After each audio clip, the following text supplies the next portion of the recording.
Someone you went to school with just bought a house. Someone younger than you just got promoted. Someone you used to be better than just passed you.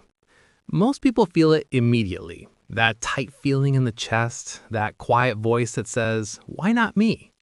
But there are some people who see the exact same thing and feel absolutely nothing. No jealousy, no bitterness, no comparison. Just nothing. And the question is, why? Are they emotionally numb? Are they arrogant? Or is something completely different going on inside their minds? We live in a world that is basically designed to make you compare yourself to others. Every app, every feed, every reunion, every conversation, someone is always ahead, someone is always winning louder than you. And for most people, that's a slow, quiet drain on their mental energy. But every once in a while, you meet someone who just doesn't play that game. They hear about someone else's success and they genuinely smile. Not a forced smile, not a performative clap, a real one, because it actually doesn't affect them. Today we're going to get inside the psychology of those people. What makes them wired this way? What their inner world actually looks like? And whether you can train yourself to think like them. Psychologists call it low social comparison orientation. Most of us are constantly running a background program, measuring our life against others, our salary against our friends, our relationship against what we see online, our progress against someone who started at the same time we did. It's not a character flaw, it's actually evolutionary. Thousands of years ago, knowing where you stood in the group kept you alive.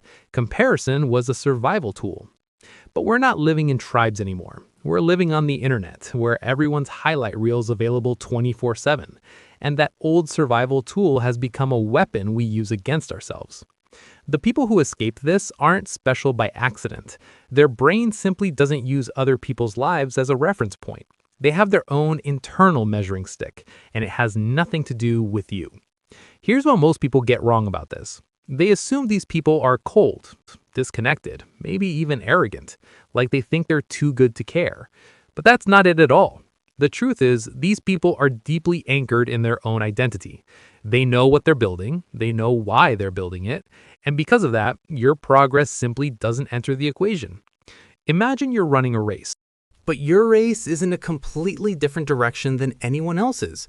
Someone sprinting past you doesn't threaten you, because you're not going where they're going.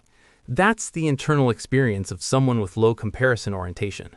They're not dismissing your success, they're just on a completely different track. And here's what makes it rare. They can genuinely celebrate you without it costing them anything emotionally, because your win doesn't shrink theirs. This usually starts early. People who grow up in environments where they were valued for who they are, not what they achieve, tend to develop a stable self-concept. They don't need external validation to feel okay about themselves. They also tend to be intrinsically motivated. Their goals come from the inside, from curiosity, from purpose, from personal meaning, not from beating someone else to the finish line. Compare that to someone who was only praised when they performed, who was always being ranked, compared, measured. Over time, that person learns that their worth depends on where they stand relative to others. So naturally, they never stop looking around. Now here's where it gets important. Not all indifference is healthy. There's a version of not caring about other success that comes from a dark place, where someone has quietly given up on their own life, where they've checked out, not because they're secure, but because they're numb. Healthy indifference feels like peace. Unhealthy indifference feels like emptiness. One comes from being rooted. The other comes from being lost. If you're unsure which one you are, ask yourself this. Does other people's success not affect you because you believe in your own path? Or does it not affect you because you've stopped believing in any path at all? That answer matters. The people who never feel threatened by what you have are usually the people most certain of what they're building.